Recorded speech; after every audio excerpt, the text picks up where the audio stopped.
morreu com 42 anos de idade, no vício da bebida. Oportunidades ele teve, mas ele escolheu. E Deus respeita nossas escolhas. Não é porque você tem um pai e uma mãe evangélica que se você vai se salvar porque eles estão ali, eles não. É independente, é salvação independente de pai, mãe e filhos. E quando eu tinha 12 anos de idade, a juventude começa a vaidade a entrar na cabeça, namorinho, olhar o que não presta, começar a ver o que não é para ser feito. Me desviei. Mas, depois de casada, depois de minha família formada, eu voltei novamente para o Senhor. E vou dizer para você, não voltei por amor nem por dor, voltei por medo. Porque ou eu ficava nas mãos de Deus, ou o diabo me enterrava naquele mesmo tempo, naquele mesmo ano. E como eu não sou boba, eu sei muito bem o que eu quero da minha vida, eu decidi voltar. Faz 30 anos que minha mãe é missionária.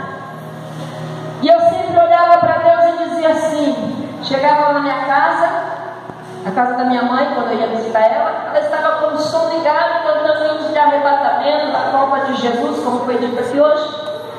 Eu ia lá e abaixava o som no último, porque é assim, a gente tem medo, mas não tem vergonha. E eu ia lá e abaixava e falava para ela, quando eu for embora, a senhora aumenta o som e ouve o hino de novo. Porque eu sabia que aquele hino estava falando comigo, mas eu não queria encarar a realidade. E aí então eu voltei para o Senhor, depois de um período difícil. E quando passou-se um tempo na igreja, eu não era casada, não era batizada, não queria renúncia, não vim pregar doutrina, não vim pregar estatuto, vim falar o que Jesus me mandou falar. Eu não queria saber do conselho. Para mim estava bom do jeito que estava. O pastor me orientava. Eu falava, pastor, no tempo de Deus tudo vai dar certo. E a gente está esperando o tempo de Deus, Deus está esperando você mudar. Está esperando Deus. Mas Jesus vai qualquer, nós vamos ficar esperando aí. A decisão é nossa. Quando chegou um dia, eu vinha vindo da igreja e eu olhei para o rumo da cidade. Morava numa Vila Belém ali. E eu passei por uma situação que eu causei a mim mesma. Eu tinha ali um cartão de crédito, acabei gastando, passei por uma situação financeira difícil e aquilo empolou, virou uma bola de neve. E é assim, o problema começa a juntar sobre nós, começa a colocar a culpa em Deus. Porque o Senhor não resolve o meu problema, o Senhor está vendo o meu problema. E eu disse assim, Senhor, já faz um tempinho que eu venho orando e a culpa está aumentando. Já faz um tempinho que eu estou pedindo para o Senhor e nada que acontecer. Aí eu olhei e disse assim, tinha acabado de sair do culto. Quer saber? Faz 28 anos que minha mãe é evangélica. Minha mãe agora está com 30 e quase 40 anos de evangélica. Na época ela estava com 30 anos de missionária, pastora. Eu disse assim, até agora o senhor não voltou ainda. E eu não sei quando o senhor vai voltar. Então eu vou fazer o seguinte, já que Deus não quer resolver o meu problema, eu vou voltar para o mundo, vou fazer o que eu gosto de fazer. E quando der eu volto. Mais para frente eu volto para a casa do Senhor. De repente, assim eu falei com Deus. Cheguei na minha casa, fui lá, jantei e fui me deitar. E eu ajoelhei e orei ao Senhor, falei, Senhor, minha vida virou uma bola de neve na minha conta. O Senhor não quer nem saber do meu problema. Eu não sei o que eu vou fazer, mas amanhã só o Senhor sabe. Talvez eu nem volte mais. Mas eu paro por aqui. E deitei. Mas há um tempo atrás, Deus usou uma pessoa, um profeta, e disse assim, eis que eu terei uma experiência contigo, a qual tu nem imagina.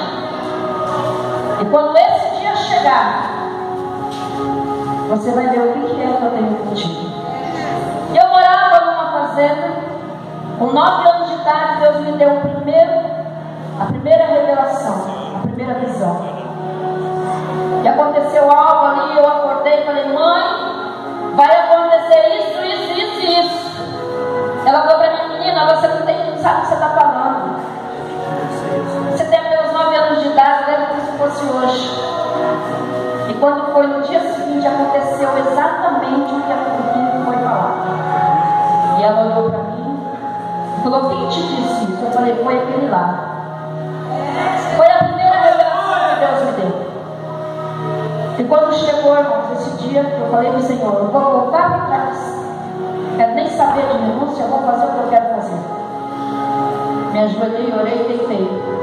Mas antes de eu pegar no sono, eu vi que quando chegou alguém na porta, e ele entrou pelo meu quarto, e eu dormia no canto assim, da cama, meu esposo aqui na beirada, ele deu a volta, passos mansos, uma paz que não tem explicação. Aleluia. E ele chegou até, deu a volta, e chegou até assim onde eu estava deitado, e falou para mim, me dê a sua mão. Eu olhei para ele, não perguntei quem era. Ele falou, me dá a sua mão. Quando eu dei a minha mão para ele, eu de repente saí daquele lugar, não me vi mais no meu quarto. E eu me apresentei com ele nesse lugar onde eu tive essa primeira revelação.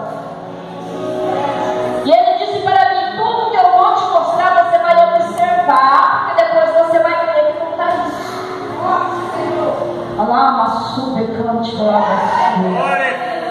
Ele disse, olha, tem gente que vai crer, tem gente que não, mas não importa. É a escolha deles. Quem quiser pagar o preço para ver, espere então. E eu apareci nessa casa onde morava. Era 2 cozinhas e uma sala. E eu entrei nessa porta, passei pela primeira. Quando eu cheguei na segunda, eu ouvi um alvoroço dentro daquele cômodo, daquela sala. Quando eu entrei pela porta, que eu olhei, eu vi aquele demônio furioso. Ele batia entre as paredes, como se ele estivesse caçando alguém. E quando ele me viu, ele veio com tudo. E aquele homem ficou ali. Ele me grudou pelos meus braços. Eu sentia a dor dele apertar os meus ossos. E eu falava assim, você não vai me ajudar? Você me trouxe aqui para deixar na mão desse demônio? E ele está lá, olhando para mim. E aí eu vi que ele não ia me ajudar mesmo. Comecei a debater e a brigar com aquele demônio. Quando de repente ele veio com os, não sei, pé, pata, o que é aquilo, e bateu sobre os meus peitos e me jogou do lado de fora, numa terra que tinha na porta da minha casa. E ele pulou sobre mim e agrudou as minhas pernas. Eu sentia ele me apertando. Eu falava, ele vai quebrar meus ossos, ele vai me esmagar. E eu comecei a debater com ele. Aí de repente meu filho se aproxima e quando eu falo para ele, chama teu pai para me ajudar, porque ele vai me matar. E quando eu comecei a perguntar, irmãos, eu não, olha, a forma é terrível, ele não tem forma. Uma hora ele está alto, uma hora ele está pequeno, num forro de, parece ferro com espinhos, mas aqueles espinhos é como se fosse um aço, um ferro sobre o corpo dele. Ele uiva, ele berra, ele grita. Ele não tem forma. Se transforma o seu corpo, a sua cara, a sua cabeça, tudo quanto é jeito. Ele não tem uma forma única. E quando eu consegui escapar dele, e eu saí correndo nesse lugar, tinha naquele tempo uma plantação de mandioca, e eu me escondi atrás.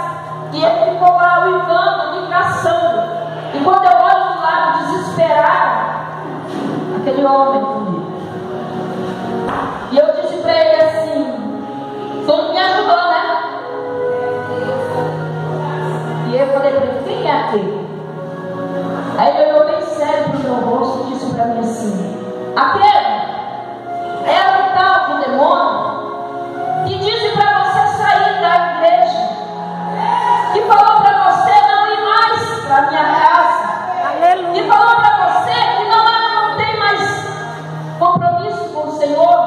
que ainda dá Pedro.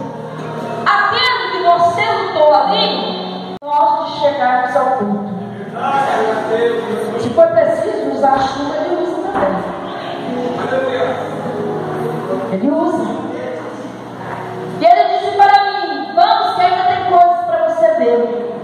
E quando eu comecei, ele me pegou pela mão novamente, nós começamos a caminhar numa estrada estranha, dos lados, até no meio, um cordão de um mato, um capim verde, bonito, aparado. Só que nós não passávamos por cima daquele mato, nós íamos do lado, aquele rio. E eu comecei a observar que quanto mais nós entrávamos para aquele caminho à frente, mais escuro ficava. E eu olhava para trás e aquele demônio uivando, me caçando, de toda forma queria me achar de volta. E o Senhor ali me cobriu. Glória a Deus. E nós começamos a andar. A escuridão daquele lugar era a luz daquele lugar. Quanto mais escuro ficava, mais eu enxergava o que estava acontecendo. E eu olhei e disse assim: que lugar é esse? O que é que eu estou fazendo aqui? E ele não falava comigo. Vamos em frente, em silêncio. E eu comecei a notar umas coisas estranhas acontecendo. De repente passaram bichos.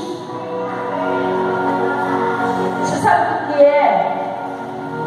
Esses desenhos, esses filmes que tem passado nas televisões, emenda de um bicho com o outro, dessas árvores que parece que tem vida monstruosa de assombração. Da onde que o ser humano tira essa imaginação? E ali eu comecei a ver isso. Eu falei: agora eu entendo por que tem isso nos desenhos, nos filmes. Da onde que o ser humano tira essa imaginação, pastor? E é tão real quanto eu e você aqui agora. E eu comecei a tentar me afastar, quando de repente passou um bicho perto de mim e ele deu uma parada. E eu afastei para trás um pouquinho, passou metade de sapo, metade de serpente. Uma cobra. Eu falei: o que é isso? E ele não me respondia. Quando de repente eu olhei para o outro lado, passou o outro.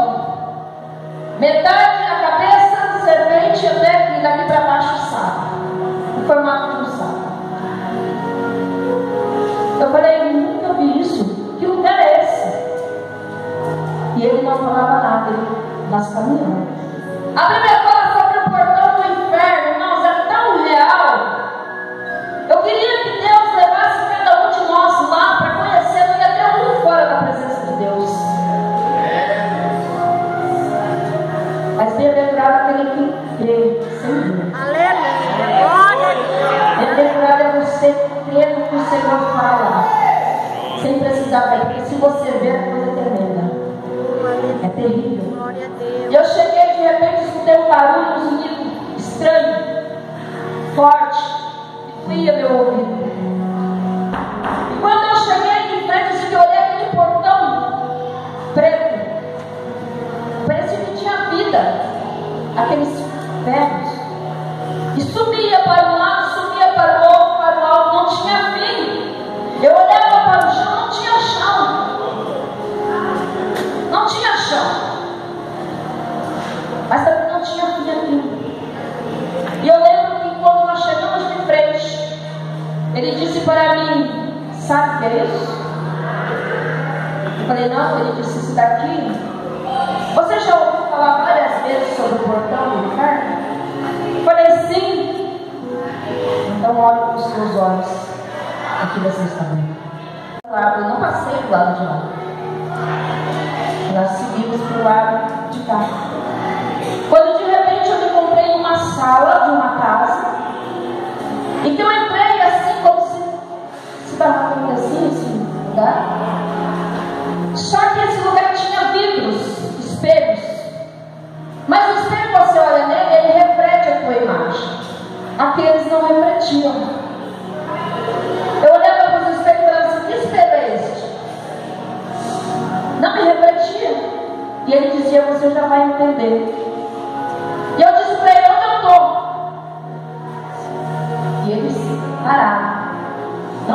discutiu. Só falava o que tinha que falar. Mas a paz dele, irmã, pastora, era algo inexplicável. Eu não sentia medo. Eu sentia a proteção dele comigo. Quando de repente ele disse para mim: está vendo isso daqui? A Bíblia fala, pastor, sobre a galeria do inferno. Sobre quando o mundo mostra para nós uma coisa, mas atrás dele é outra. Sabe, você olhar assim, não reflete, porque se o inferno refletir o que é, nós corremos tudo para o céu. Se o inferno refletir o que o mundo está oferecendo, é por isso que aqueles espelhos não refletiam o que verdadeiramente estava ali atrás. E quando eu olhei para cima, era negro. E eu olhei para o chão, corria fogo.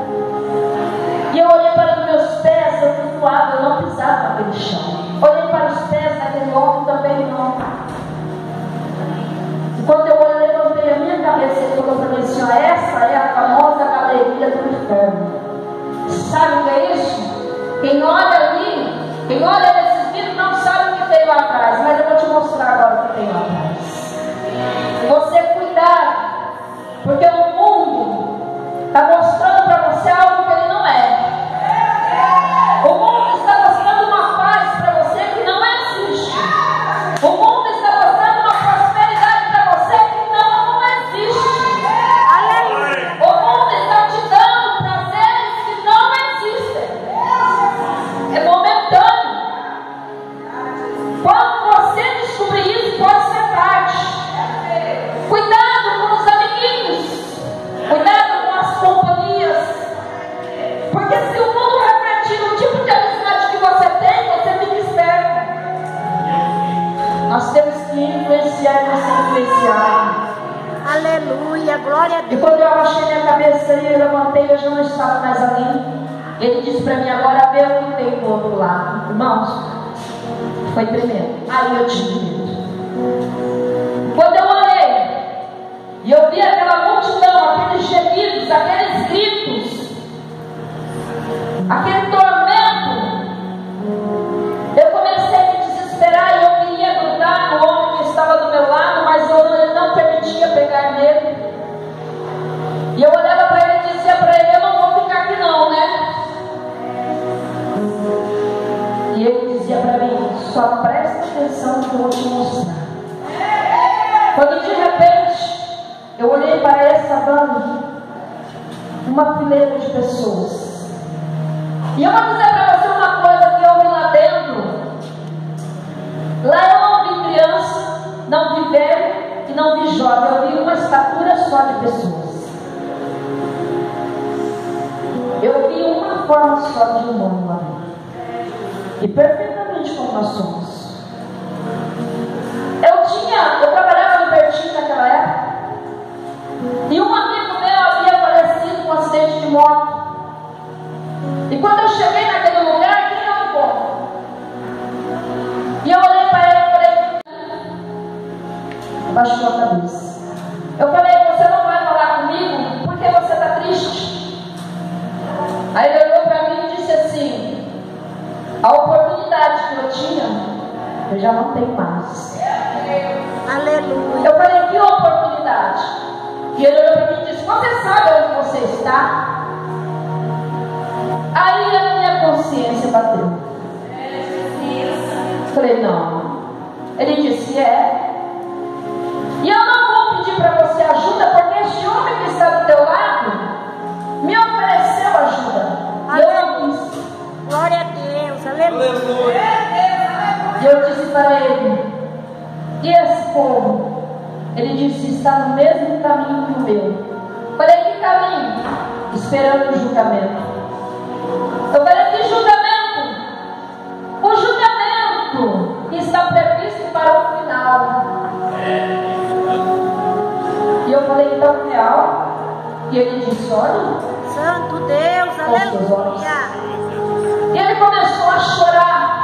E eu disse para ele assim: não chore. Ele disse: nada do que você me falar vai me confortar. E eu não tinha permissão de chegar perto dele. Aquelas pessoas todas assim, ó, uma tristeza,